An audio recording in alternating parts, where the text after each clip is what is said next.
Hello and welcome to God First, life lessons based on the teachings of Reverend Young Hee Peck. Today we'll be taking a look at the happiest person in the world.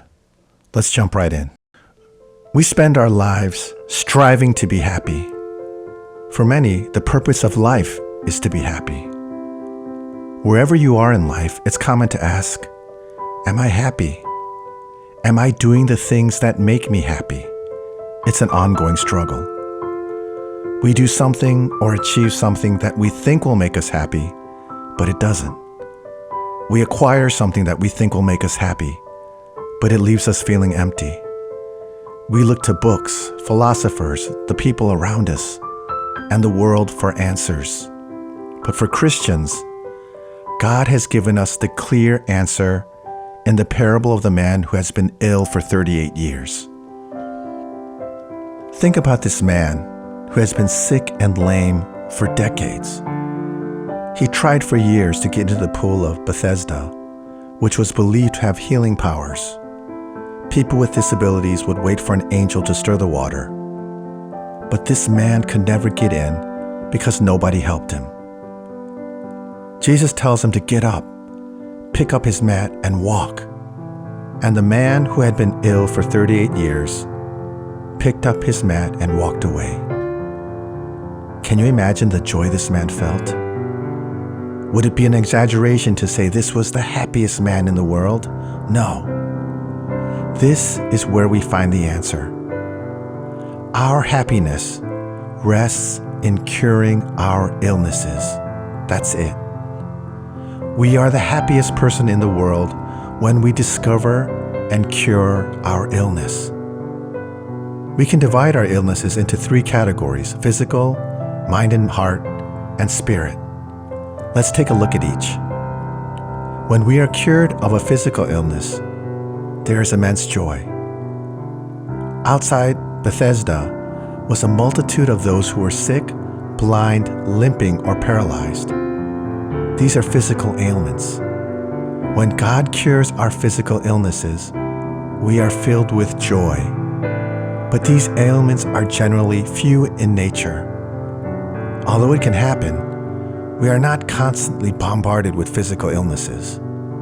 However, regarding sicknesses of the mind and heart, it's an ongoing battle until the day we die. What are the characteristics of a healthy and happy mind? A healthy heart and mind accept God's knowledge as its sole knowledge. A healthy mind adopts God's wisdom, lives God-centrically, adopts God's love as the only true love, adopts God's truth and holiness, and accepts God's sovereignty. This is a sound and healthy mind. But how do we live? Do we apply God's knowledge to our lives or rely on worldly knowledge? Is that why we're so fixated on money and success? Do we have only God's love in our hearts, or are we filled with carnal desires?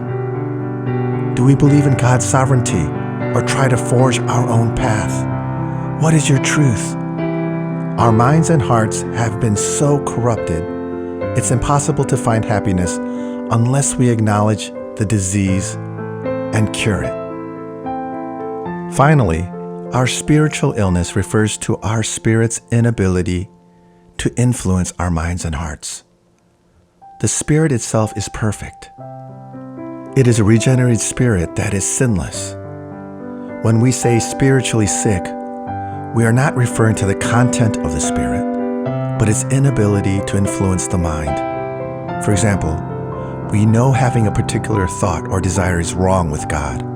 We feel it, and our spirit tells us so. But for whatever reason, whether money or carnal desire, we can't throw our desires to the side and listen to our spirit. That's the sickness we're talking about. We know doing this act on Sunday will violate the Lord's Day, but it will make us $1 million.